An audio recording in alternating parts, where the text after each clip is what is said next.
পাপ হবে, কথা বলতে গেলেই নিন্দা আসবে, কথা বলতেই পরের পরচর্চা হবে।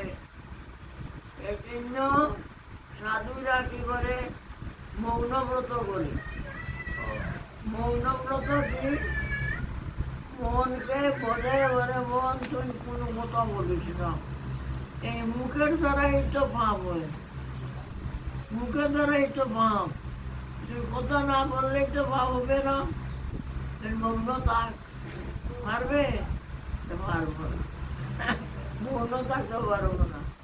পারবে না তো কৃষ্ণ কথা বল, কৃষ্ণ কথা বল, কৃষ্ণ নাম কীর্তন কর, তাহলে অরে মন পাপ হয়েছে তুই বাঁচি দেখবি, পাপ হয়েছে বাঁচি দেখবি। আর পাপ না করার নামে পুণ্য করো, পাপ না করার নামে পুণ্য। পুণ্য মানে ভালো, পাপ না করাটাই তো ভালো। তুমি পুণ্য কর্ম করো না করো, দান ধর্ম করো, ভজন করো না করো, কিন্তু পাপ থাকিতে বাঁচি গেলে, পাপ তাকে বাঁচি গেলে অর্থাৎ এর মুখ তোমার কারণে আমার এত পাপ হচ্ছে। তুমি কথা বলি না, মৌন থাকো।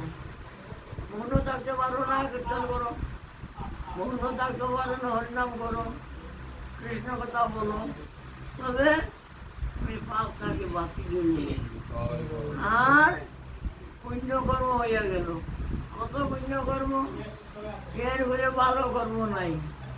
হরিনাম কীর্তন, হরিণ কথা বলা, এর উপরে পুণ্যকর্ম আছে নাকি? এর সবচেয়ে বড় কথা।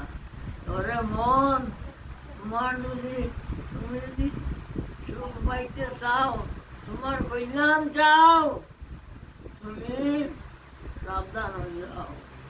সাধু সাবধান, ফির কই সাবধান, মানে বারে বারে বলছে সাবধান হয়ে যাও। সাবধান হয়ে যেতে পারি না, এজন্য বারে বারে বলি তুমি সাবধান হও। সাবধান না হইলে তোমার ক্ষতি, ভীষণ ক্ষতি হয়ে যাবে, ভীষণ ক্ষতি হয়ে যাবে তোমার। আবার আমি যে কত লাখ লাখ জন্ম অতিক্রম করে আসছি, আবার কি জন্ম নিতে হবে? এই মনুষ্য জন্ম শেষ জন্ম। এখন যদি চিন্তা বলো না করো, এখন পাপ হইতে বাঁচিয়া না থাকো, তাহলে তোমার বড় ক্ষতি হয়ে যাবে, বড় ক্ষতি হয়ে যাবে। তুমি সাবধান, সাবধান হইলে সাবধানের মায়ের নাই। যে সাবধান হয়ে থাকে তার কোনো বিপদ হবে না। বাঘে ধরে না, বাঘে মানুষকে ধরে। যদি সাবধান হয়ে থাকে সামনে সামনে বাঘে ধরে না, যে ওর সাবধান তাকে ধরে। বাঘে পিছন দিয়ে ধরে, যে ও সাবধান কেন, সামনে সামনে বাঘে ধরে না।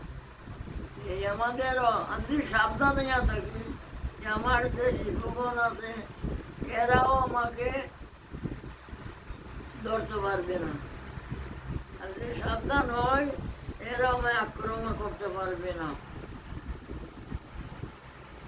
হরে কৃষ্ণ হরে কৃষ্ণ।